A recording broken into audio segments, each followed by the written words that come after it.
This is the One Thing Podcast, and I'm your host, Dr. Adam Rindy.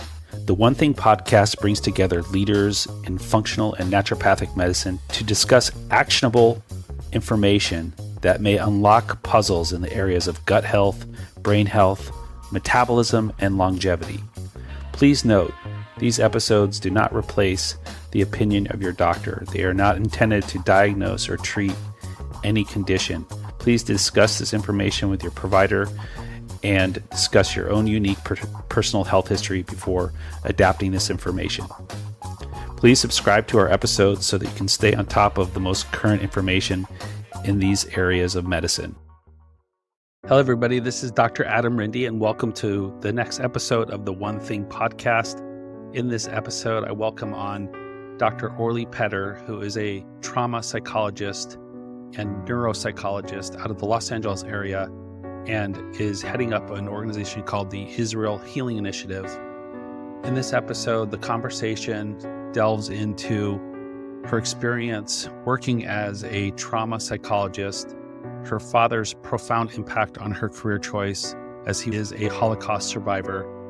The conversation goes into the effects of generational trauma, the physiologic and psychological responses to significant trauma events, and her steps taken to aid the survivors of the Nova Festival and the attacks on the kibbutzim in the Negev desert during the recent October 7th, 2013 attacks. Dr. Petter highlights her work with the Israeli Healing Initiative, emphasizing the importance of neurostimulation in trauma treatment, and her ongoing efforts to provide support across affected communities, including Jewish, Palestinian, Bedouin, and Druze populations. The discussion includes poignant survivor stories and touches upon the broader implications of trauma within a global context.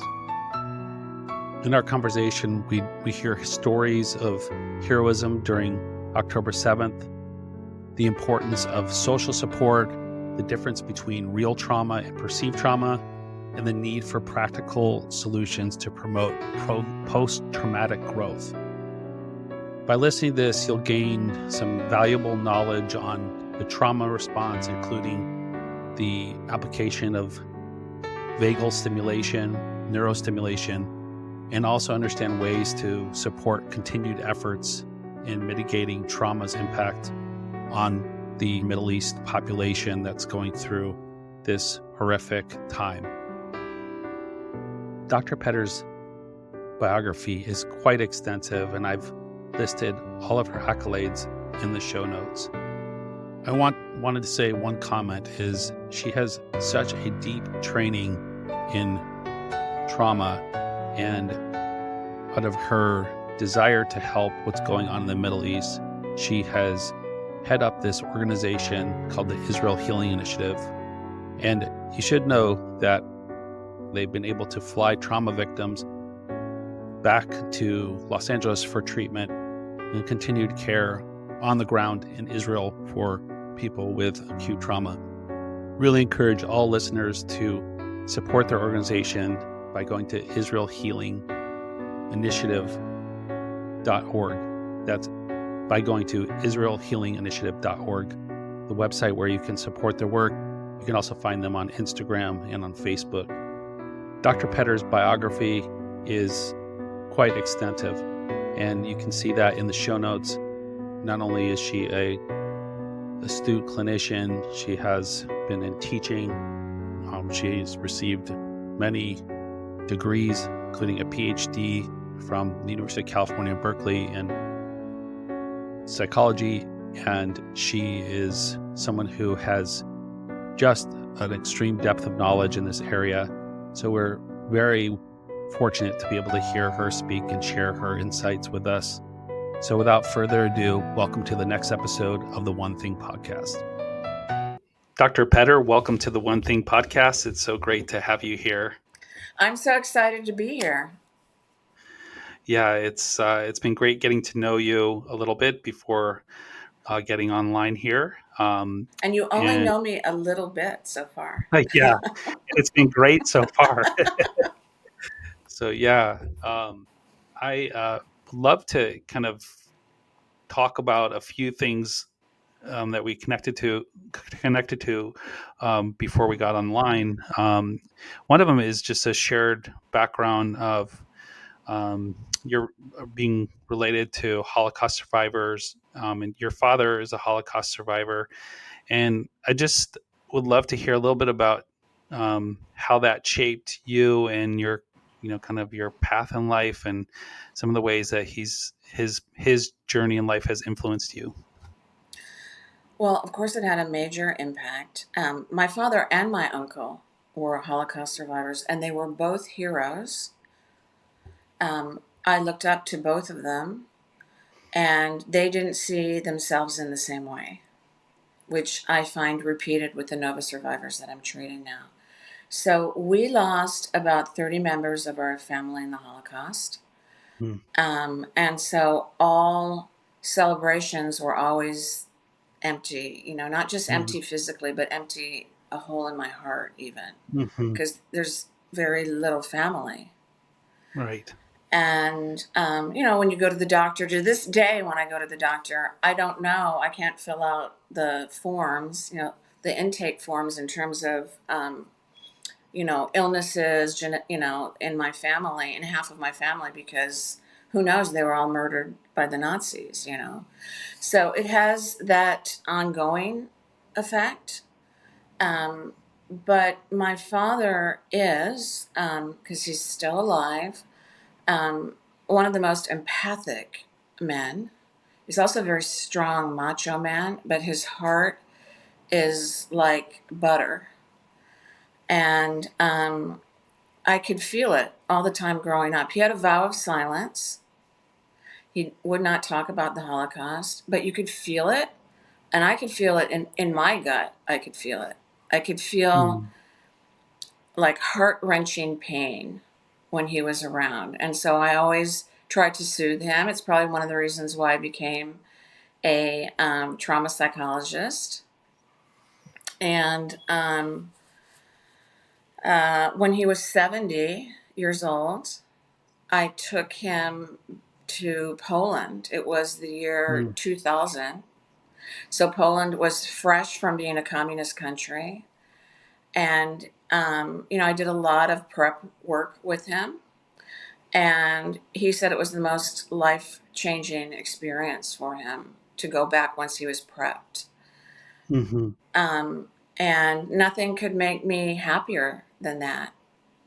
Hmm. Um, so he always had, because of his experiences, even though he didn't speak about it, my mother would whisper to us about what happened to him so that we would understand why he Mm. was the way he was. And he was Mm. a driven man.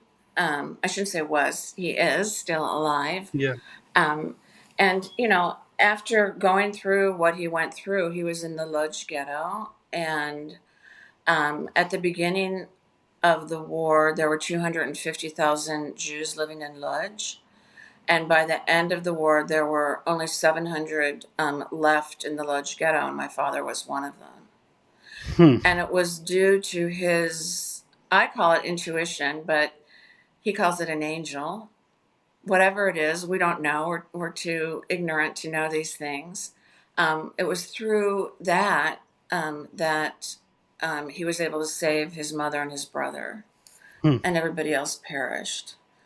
Hmm. Um, and so he always had a very deep view of the world, and that always inspired me. Like he was never, um, highly reactive to things, to most things, I should say, that would happen in the world. Like when 9/11 happened, and my friends and I were like, oh no, what's going to happen? Because in the beginning, I don't know what it was like for you, but here in LA, we all had sisters or family or colleagues that were in New Hmm. York. And so we Right. were directly impacted. And we didn't know in the beginning how long or what else would happen, because, the worldview we had was shattered, and we didn't know, we didn't have enough data yet how to reconstruct the world. So, Right. so there was a lot of anxiety. And I remember my friends were telling me ask your father to get us some gas masks, because he's living in Israel then, and they were giving Okay. gas masks because Saddam at that time had was already, previous to that, was already sending missiles and things like that. And so I'll never forget his reaction when I asked him. Um, it was like he was patronizing me in a sense, like, okay, Orly, sure. If that'll make you happy, Right. we'll get you the gas masks. Right. It's like he had seen everything and nothing Yeah. could really move him that much. Sure. Sure. Yeah. I mean, there's been a lot of um, talk about, you know, children of Holocaust survivors and just how, there's like a whole generation that went through their own uh, the own fallout of being a child of a Holocaust survivor. It sounds like you had at least the benefit of someone sharing a little bit about what he might be going through and what he experienced, like sharing some insight as to what your dad went through. You weren't completely in the dark. Yeah. Yeah. I have to thank my mother for that. Yeah, Yeah. I think it's interesting, and you think about how the environment and the support you know has such an impact on our world experience.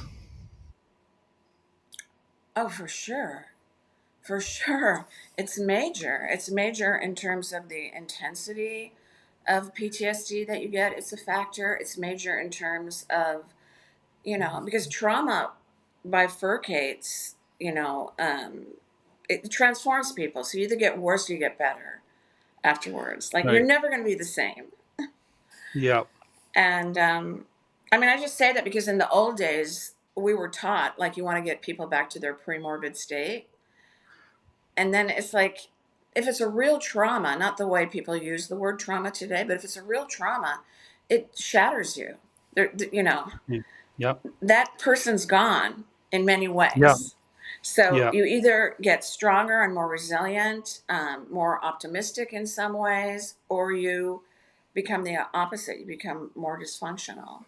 So, Yeah. so our goal is to make people, more in the positive direction as much as possible. Right. Yeah. Yeah. So, So I mean, I think that's such a good way to look at it, from the standpoint that the world and that person and that is no longer the same from that point forward. Um, and then there's other scenarios, right? Like complex PTSD, which is like a different sort of accumulation of events. yeah, Um, well, that's, in many ways a different beast because that's happening when your brain is forming, when you're a child and your brain is still developing. So it has, a whole different constellation attached to it. The treatment's much different. In fact, if somebody has had early childhood trauma and then they have something like October 7th, it's much, much harder to treat the trauma. yep. Yeah. So October 7th, where were you when you first heard the news, and like were you in Israel, or were you in the United States at the time? What was going on when you first heard about the events of October 7th?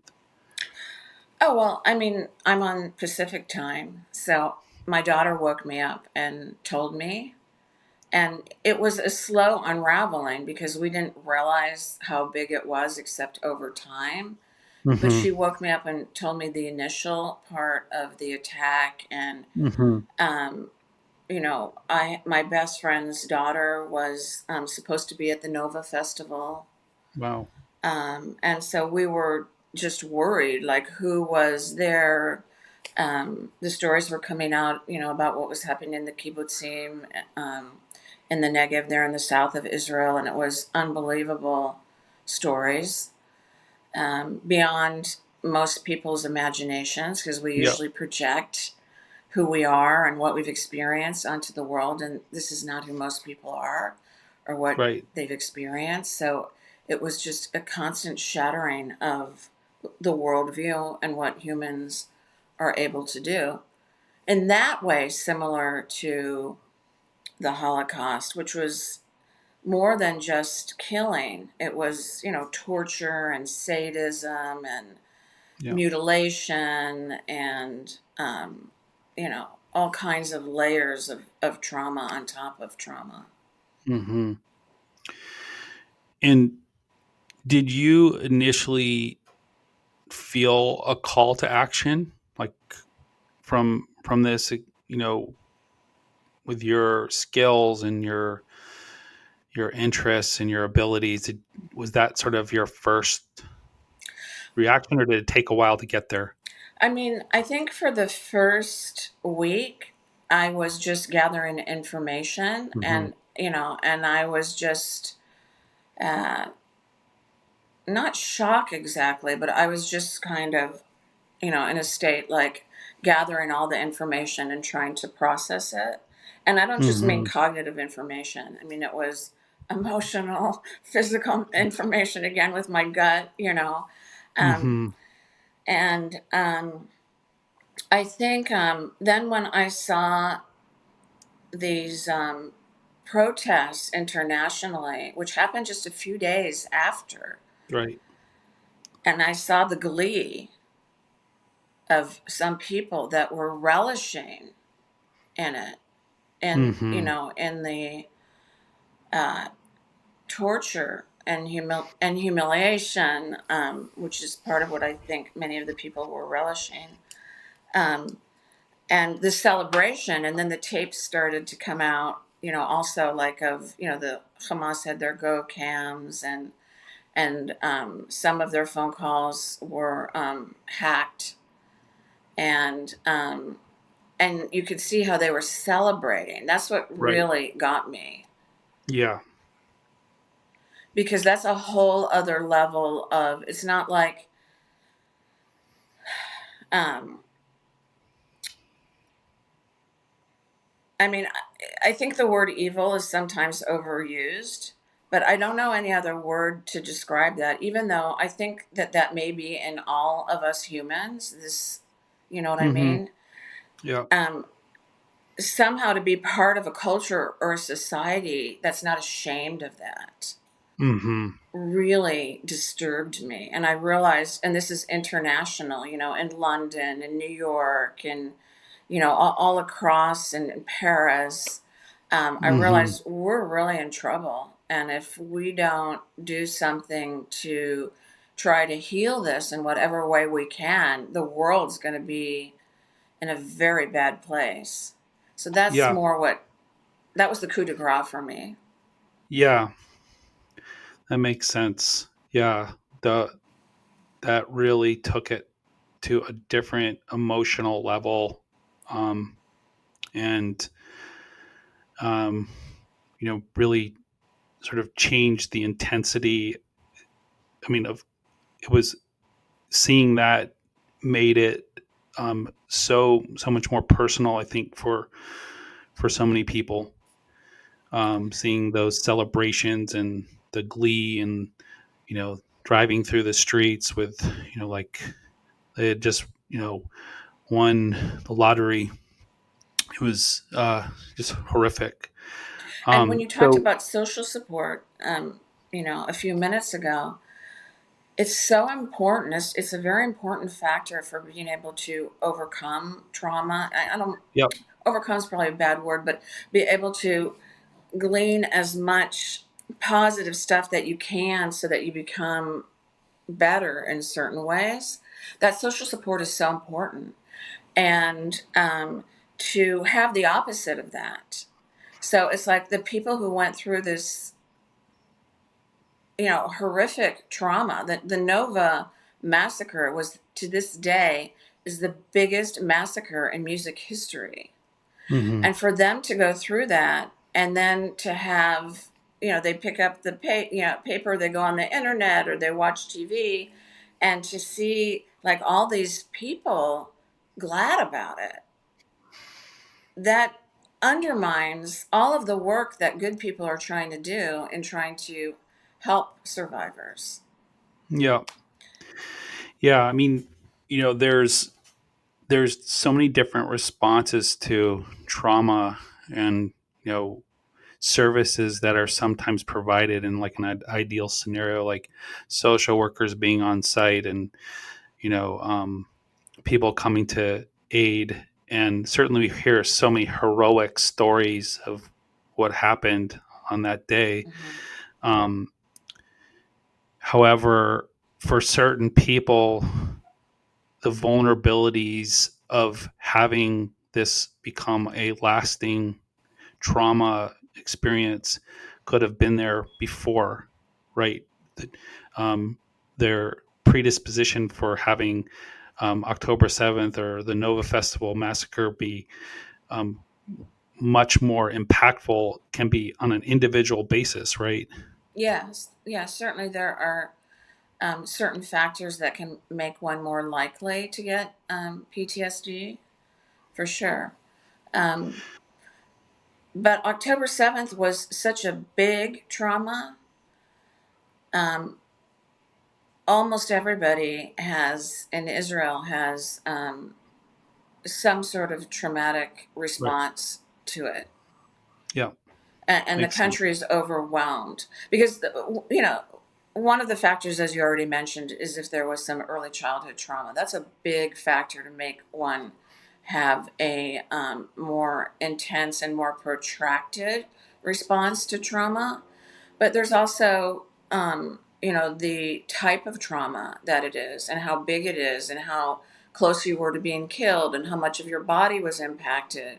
There's all these factors that make it more likely. Um, Yeah. so, to some extent, genetic factors, to some extent, how much previously you're able to regulate your emotions. Um, so, there's many, many factors.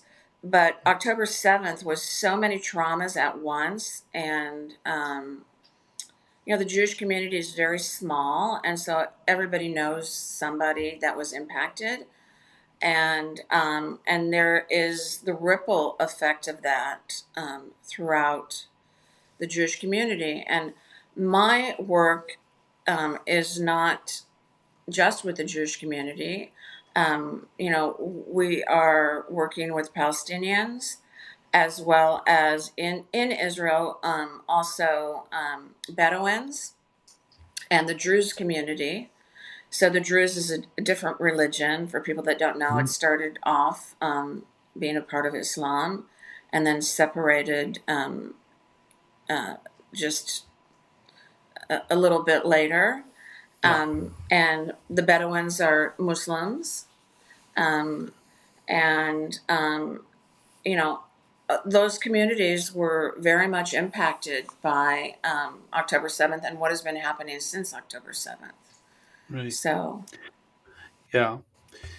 So taking from 31 Bedouins were murdered by mm, Hamas, and we listened to their stories, and we gave them some neurostimulation as well, and the stories are just unbelievable stories. I don't know if you want me to share one or I not. do.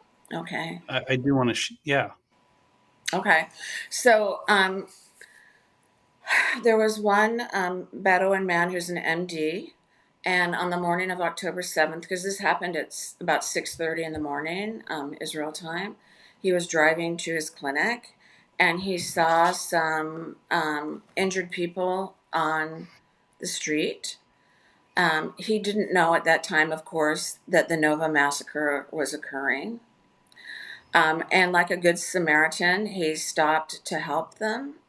And when he stopped, he was grabbed by Hamas, and they tied him to a post along the side of the street and used him as bait, so that when other Nova survivors who were escaping would see him, or other people would see him, they would stop their car to try to help him. And then Hamas would grab those people. And he witnessed them do such horrible things to the people, he Mm. can't even talk about it. He was tied to the post for about 6 hours until the Israeli army came and there was a shootout and finally was able to rescue him. But he's severely traumatized. Um, and, the Bedouins are very much a very tight, cohesive community according to their Yeah. tribe. And we met with the leaders of one of the tribes there whose grandfather was actually brought there, uh, sold in the Arab slave market. And Mm. after that was over, he resided in Israel and joined the IDF, actually, joined the army. And so when all of these Bedouins were murdered, they came to him to help them. And so he organized, he's an amazing man. He organized, the different tribes and the different people together. And they have a very different response to trauma than, the responses are shaped. And when I say response, I mean the action responses are shaped by the culture. So let me ask you about that because I mean, I I heard many stories about Bedouin responses were more very like dive into the fire and pull people out and load load people in a truck and drive them away, like very action oriented. Is that what you're talking about? Very action oriented. There were lots of people that did that. Bedouins, Druze, just everybody in the not every culture was represented. Who did that? The kind of bravery that came out is just phenomenal. Um, but the more cohesive cultures are able to also band together and the Bedouins did things that we don't normally see in our culture. Like uh, they got together $1 million and they wanted anybody who knew who kidnapped, um, their brother, sister, friend. They were going to seek justice. They wanted the names of that person. They were going to seek Mm-hmm. justice on their own. They weren't going to wait for the police or the IDF. I'll counter that with another story. So this is a Nova survivor that we treated. He's a 25-year-old man. Um, and he, most of the Nova survivors had taken some sort of drug because it was a music festival. And so most of Mm-hmm. them were high during, whether it's a psychedelic or MDMA or ketamine. Most of them were high when Hamas invaded, which is a whole different population of what we're used to seeing. I mean, people, now there's more and more research coming out on using some of these psychedelics Yeah. or on how to treat. But this is not how to treat. This is they were high when this trauma happened. Right. Um, and so this one young man, he was talking to a woman, a friend of his, and they were, just connecting when the missiles started to fly. Mm-hmm. And they're used to missiles flying in Israel, and they have the Iron Dome that shoots them down, but there's shrapnel when it shoots them down, and so you have to go into bomb shelters. And anyway, it doesn't get all the rockets, so you have to go into the bomb shelter. Right. So she didn't, and many of the Nova survivors didn't react very strongly because they're so used to seeing the missiles. Mm-hmm. And but these were like hundreds. They didn't stop. And so finally they called off the festival and they're telling everybody to disperse. And he said, "Let's go." And she said to him, she didn't feel it was important to go because life is beautiful and Right. we're just going to listen to the music. And the last words that she said to him is, life is beautiful, basically. Mm. And he fled, and she didn't, and she was killed. Mm. And and he wrote a song about it. He wrote a song about Wow. life is beautiful, Wow. and he interspersed it with live footage because many of the, you know, that generation, they were filming even while they're running. They'd run and they'd hide, and they're filming. And so he Mm. interspersed it with some live footage, and then with this hope that life will be beautiful again.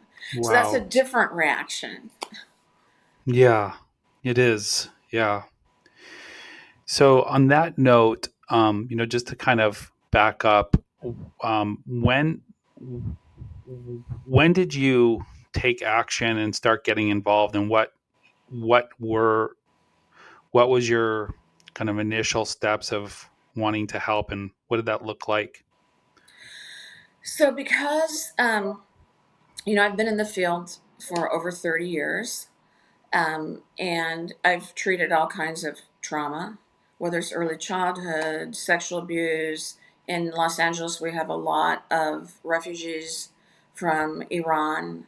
9/11 also. We have New Yorkers that have moved here Mm-hmm. quite soon after 9/11. So I mean, I've seen the whole continuum for many decades. And I had seen in my own experience that adding neurostimulation to help facilitate resetting the nervous system, basically, was essential. That it helped expedite trauma treatment, and it also helped deepen it too.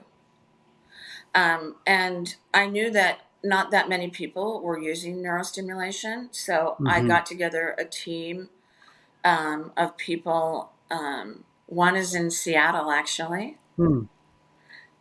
His name is Dr. Rich Adler. He's a forensic psychiatrist. He's been excellent. He's Yeah. on our scientific advisory board. He's been excellent at Okay. advising us.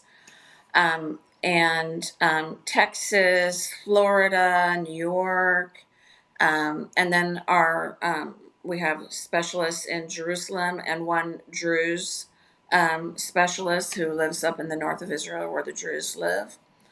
And so we got together, a neurologist, actually army researchers, um, psychiatrists, neuropsychologists, just people who do neurostimulation, and said, we've got to come together as a team and figure this out and help. And so we did. And for 2 months, I flew out there to Israel, developed collaborative relationships with other organizations there, and treated Nova survivors and some people from the kibbutzim in the south, which was just horrific because that's where torture and mutilation and such was involved. Um, and and then we went to different hospitals and trained some of the medical providers there in just simple neurostimulation, and because we wanted to scale the effect, and our goal was to just reset them so that they could tolerate trauma treatment because they were so traumatized. When I first met them, they could not sit down long enough to fill out the intake. Mm-hmm. So, of course, they didn't want to be in psychotherapy. Mm-hmm. Um, and the ones that were in psychotherapy were not the ones that we met anyway. And we have a selected sample, of course. We're not finding it that helpful because how can they take in any of the therapy if they're like this, you know? Right. So our goal was just to reset them and then refer them to trauma specialists in Israel, and just keep doing that. You So it know, was like acute trauma care. it was acute trauma care with most of them. With some of the really extreme ones, with severe PTSD, for them we did something more intensive. So we had professional neurostimulation devices that we brought in, not just the simple ones, like the one that I'm wearing right now is just a Yeah. simple one that you Yeah. can get online. Um, and we used our professional equipment, and then simultaneously we would do trauma treatment with them, which is one of the reasons. Another reason I love neurostimulation is you can layer the treatments, Right. and so that's what we did with them. Okay. And And now we're flying out some of the most severe PTSD people in Israel and flying them out and taking care of them here, and then sending them this is back. all done through charitable support, or are they having to fund their own trips, or what? No, no. I started a nonprofit called Israel Healing Initiative. It's israelhealinginitiative.org. You can see photos of some of our survivors. We're also on Instagram, and Yeah. you can see videos of before and after with some of the survivors that we've done. So through this nonprofit, we're looking to gather more funds actually to scale it even bigger. But those are the things we do. We fly out, we see them, we fly them back here. Some of the severe ones, and we do here. We're able to do some treatments that are not yet approved in Israel, but that are approved in the States and in Western Europe. Mm-hmm. So we have more freedom here to treat them. Mm-hmm. But the next thing we want to do, one of the Palestinians that we've begun treating right now, he's a peace activist, and he wants to help us buy some of the simple VNS units, the vagus nerve stimulator units. We want to give 3,000 to Israel and 3,000 to Gaza, just to help people be able to sleep better, to help them calm down through the day, to help them retrain their nervous system to come down. He's Mm-hmm. rightfully concerned more about what happens after the war when you've got all these brains that are malfunctioning. Because, keep in mind, trauma is a neurological event, it's not Mm-hmm. just Right. thoughts, it impacts the way the brain is functioning in measurable ways.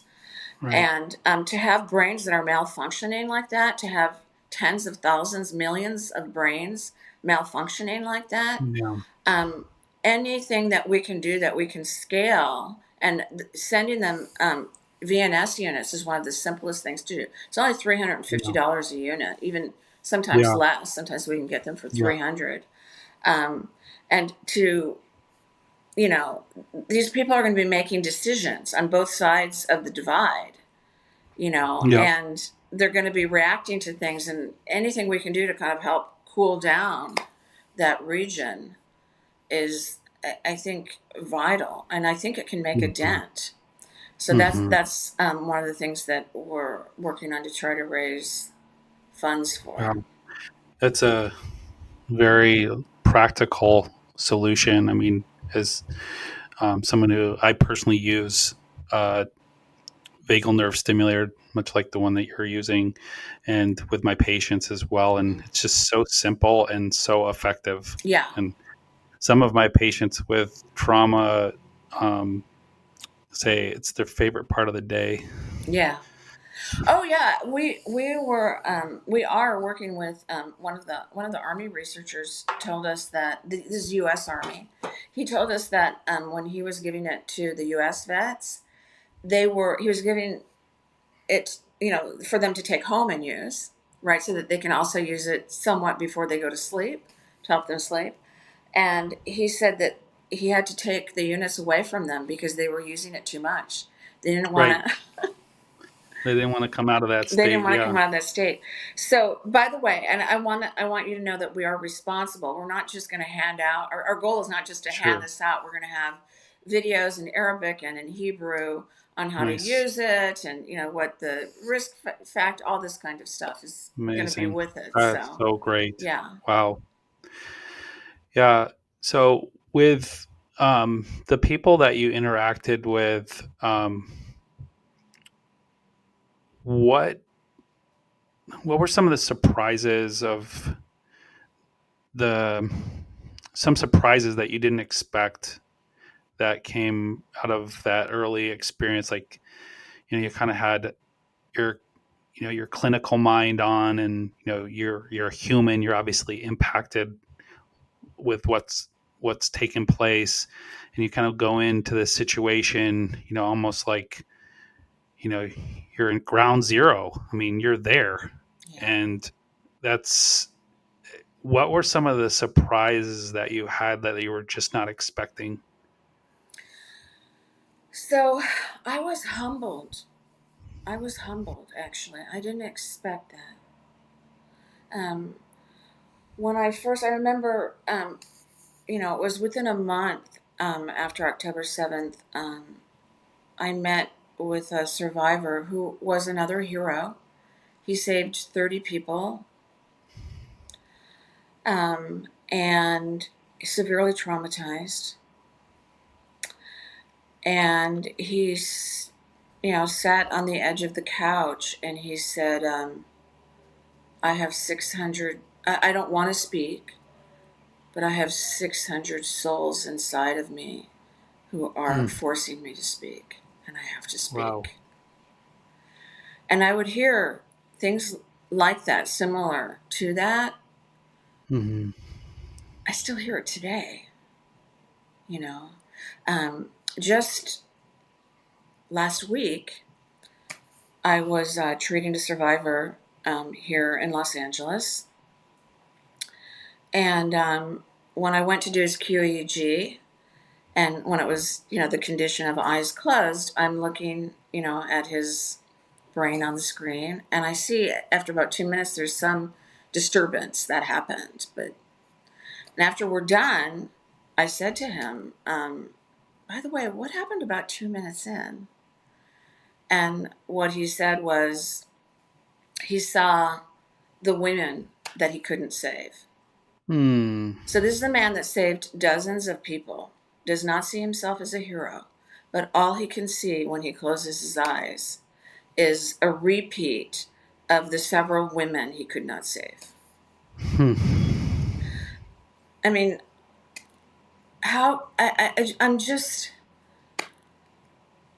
blown away by the level of humanity. And these kinds of things, by the way, these kinds of responses are more common in people who have high empathy and who also have rumination. This particular man, by the way, he didn't check off on his intake rumination, but we saw it in the QEEG, and Hmm. I asked him about it, and he said yes. And sure enough, those two factors, when they go together, it does lead to more of this. Um, of course, rumination and empathy, when those are joined together, you can imagine, of course, it's going to lead to, oh my gosh, I couldn't save this. I feel the pain of this woman, and I couldn't save her. And Hmm. so last week is, we're almost, we're 10 months out now, and he still is sleeping poorly. I mean, we're just beginning treatment with him, but he tells me he sleeps between 2 to 4 hours a night. And what is waking him up is, the women that he couldn't save. Yeah. You know, it's there's there's so much that I've seen when talking about the humanity and the humbleness is to see and hear how much people care about, and what they're discussing and talking about are things bigger than themselves. And it's not only about their own experience, it's about people around them, other people. It's very um it's it's it's an interesting, not it's not self-centered, it's The the boundary impact. between self and other just dissolves. That's what I've seen over and over again. If you saw the speech at the DNC yesterday Yeah. by the the parents, Goldberg Yeah, Poland did. of Hirsch, who is a hostage. Right. If you listen to her speech, her speech is mainly, all of the other hostages that are there. There's Yeah. whatever it was, 23 nationalities and all these different religions, and it's just a union with everybody else who's suffering. And Yeah. she was the only person who mentioned Palestinian suffering. I think before, Kamala mentioned it, but this was before Kamala's speech, right?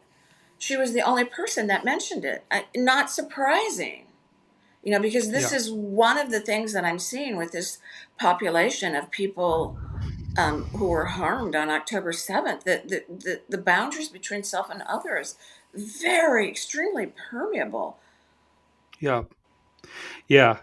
I agree. I mean, and there is, I think, ingrained in Jewish culture this sense, or Jewish religion, even when you sit shiva, and when a mourner is sitting there, there's a blessing that you give to the mourner of like comfort amongst the other mourners Mhm, of Yerushalayim.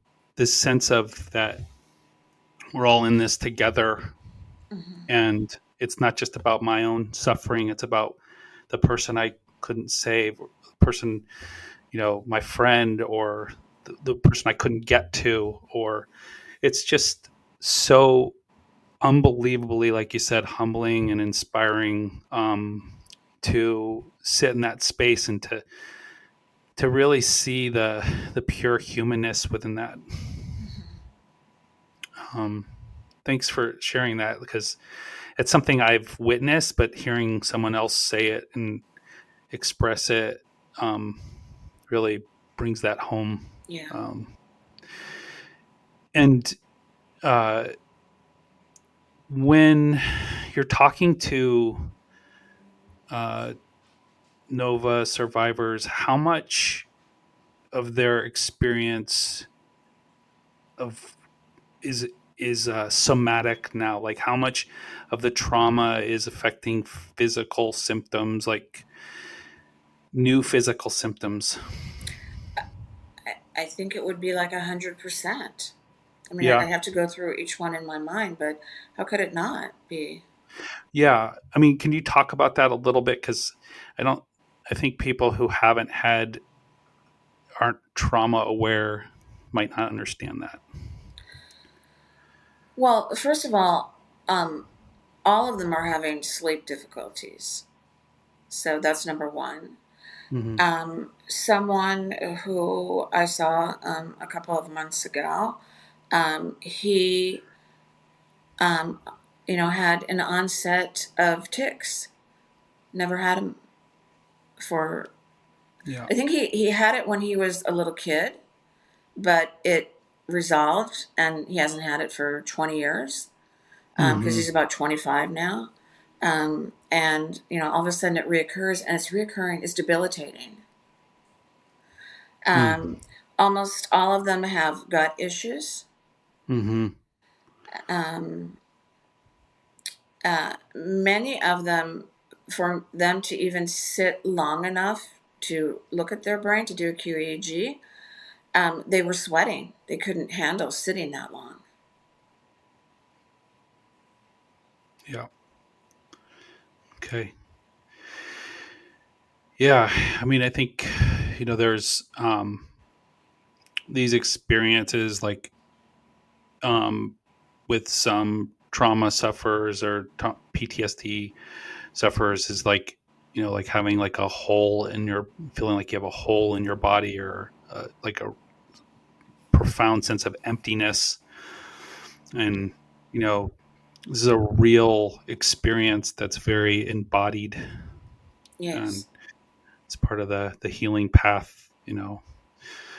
But that's Um, one of the nice things about the vagus nerve stimulator. It's so yeah. simple, but the vagus nerve is the longest cranial nerve, right? It goes through all the major organs, including the gut, including the Yeah. stomach. So it's helpful in so many ways. It's so simple and so Yeah. helpful. Yeah. And so, um, before we get into vagal stim, I'd love to just kind of hear how you're seeing your work with neurostim help and connect people, and use a really interesting term called post traumatic growth. Sort of came across some you saying that in other interviews or what have you, and I love to kind of hear how the neurostim leads to this post traumatic growth, because you're saying like the ultimate goal of treatment is to emerge stronger. Hmm. Um, so can you talk about that? Yeah. Um, so when someone's nervous system is so hyper aroused, or when, we look at three major networks in the brain when we do the Q, you know, um, and of course there's you know, the hallmark is just the limbic, the amygdala, and especially the functional connection between the amygdala and the medial prefrontal. I don't know how technical you want to get, but Whatever you feel like.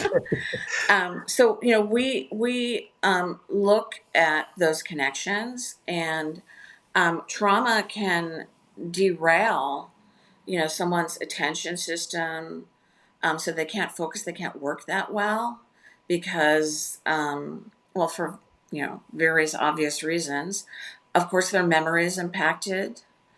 um, it either intrudes, so they're trying to focus on something, and it'll, something in the past will intrude, and that's because the default mode network is not functioning properly anymore.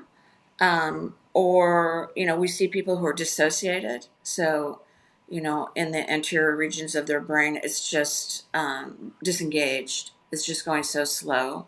It's just not doing its job of either inhibiting amygdala activity, or in being able to sustain a focus, or in being able to regulate emotions, negative emotions that come up. And so for that, we need obviously more than a vagus nerve stimulator. We need to, uh, I was going to use the word attack, but that's probably Yeah, not the right word to use right now. yeah. Yeah. Um, but we want to target our treatment to those areas that need more help in being able to function appropriately. Hmm.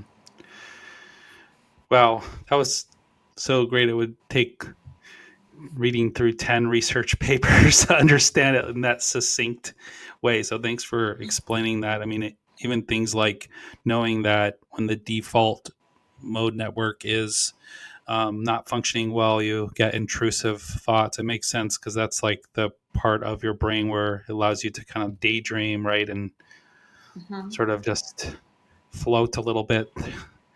And if, people don't understand that people with PTSD, they can lose that ability. Yeah.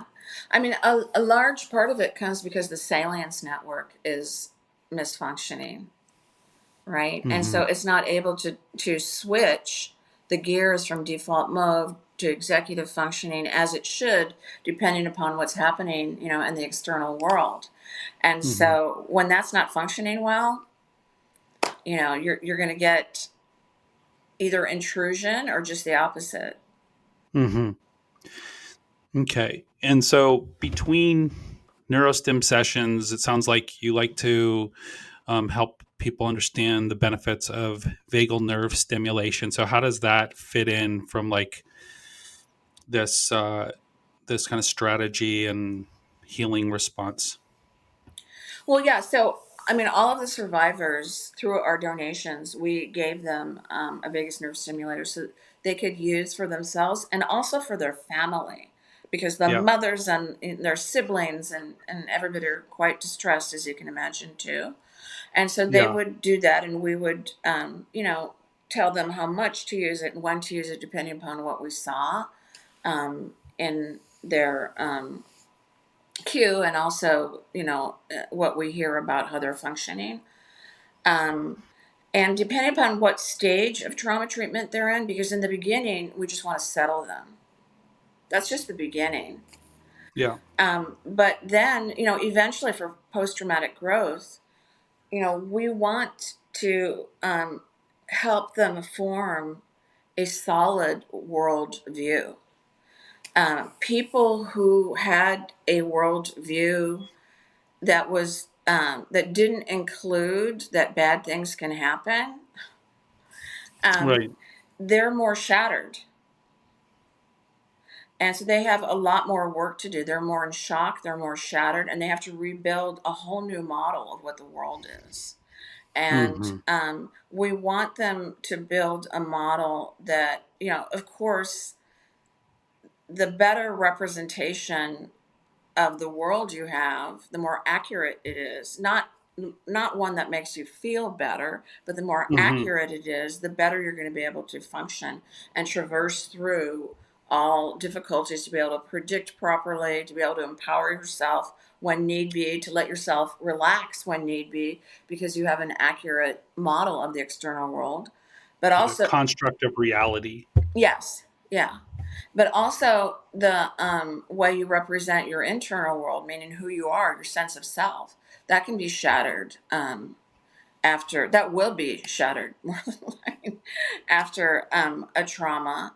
And as you can see, many of the heroes, like just the 2 or 3 heroes that I already shared with you, they don't see themselves as heroes. So their Hmm. sense of self has not really yet incorporated the trauma. They're still stuck Right. on, my God, what happened to me? I didn't save enough people. I'm a failure. Wow. The world is such a horrible place, and look at how everybody hates us, as well. But by the way, which is another factor that we're seeing in October 7th that we didn't have to deal with 9/11, or um, many of the refugees that fled, or even with school shootings. We didn't have to deal with this factor that the world doesn't believe us or hates us. Right. And we're having to deal with that a lot with the October 7th survivors. So it actually Right. makes the world worse for all of your listeners. It makes the world worse. We don't want poorly functioning brains on this planet. Even if you have no empathy, it's not to your utilitarian advantage. Um, I really want to emphasize that, because people can do so much just by recognizing what's real. Not by recognizing what's not real, but by recognizing what's real. Mm-hmm. I love that you say that, and just you know seeing the magnitude of the impact. There was the war. There's the war. There's what happened on October 7th, and then there's the war that's happening. On social media. There's the war that's happening in the various hate demonstrations, and all of this is taking is part of the toll, part of the trauma.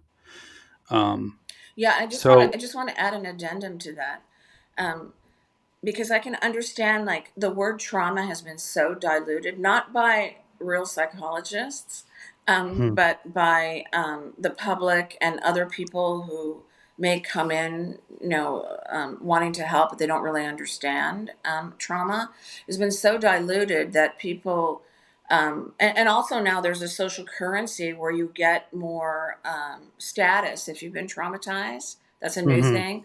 So a lot of times people will use that word just trying to, they'll exaggerate, or um, you know they'll exaggerate the impact of an event to because they get more social currency that way. If you provide an abundance of empathy for something that's not that real, I'm not saying not to be empathic, but because I'm just saying there's different levels of suffering and different levels of injury. And if you provide a whole lot of empathy for something that is just minimal, you can actually weaken the person. Mm. You're not helping, you're actually hurting. Mm. So I just wanted to add that addendum. I get that. Well said. I mean, there's all kinds of resources people have, right, to overcome. And, you know, if we're not giving people the empowerment of strength of resources they actually have to rise out of something that might have been less fortunate or um, a painful time, then yeah, we're holding them back from their growth. Yeah.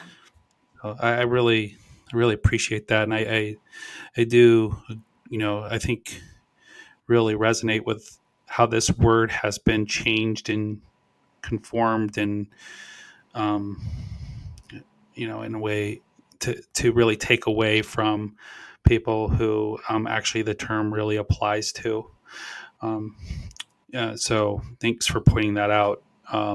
Yeah, I know you've been with me a long time here, and one of the main reasons I reached out to you is I really want to help your cause, and I'm interested in you know, helping get the word out. You talked a little bit about what you're needing for, what you're doing for support with the Israel Healing Initiative. Can you talk about what we can do to help you and your efforts and what you're needing now and kind of what the next several months look like for the organization? Yeah. So we have enough volunteers right now. We have enough therapists who have volunteered to help. Um, we could probably use a couple of more in Israel. Um, but mostly what we need is we want to raise enough money to be able to, you know, give these devices to the families that need it. I want to emphasize this is a continuous trauma right now. It's not yet a post trauma. The missiles are still flying in Israel, the bombs are still dropping in Gaza. People are still on hyper alert. We're expecting that when the war is over, that there's going to be even more. The system is already overwhelmed. That there's going to be even more need at that point because then people can, um, you know, then it moves from continuous trauma to post trauma at that point. So we're going to need more manpower, and our volunteers are burnt out. Um, and we're going to need to start paying people.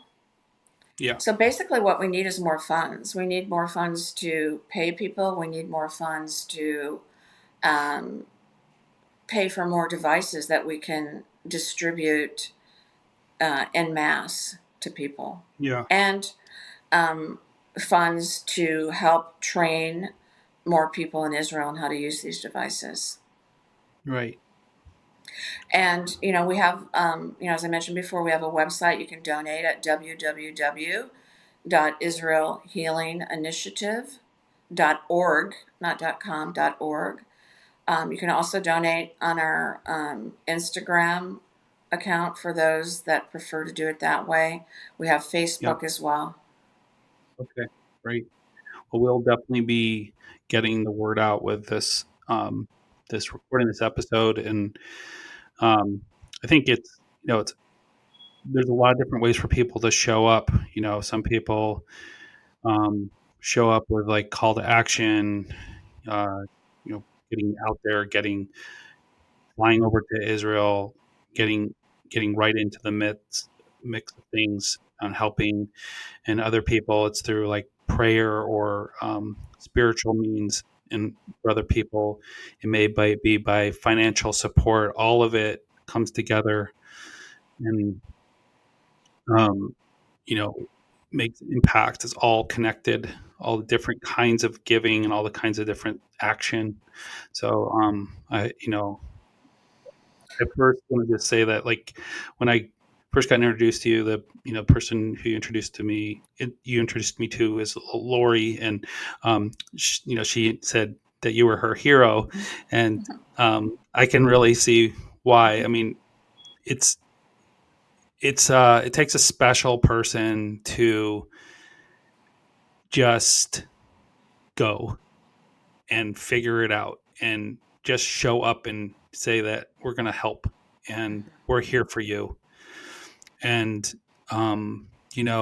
who knows how many future generations you saved by that.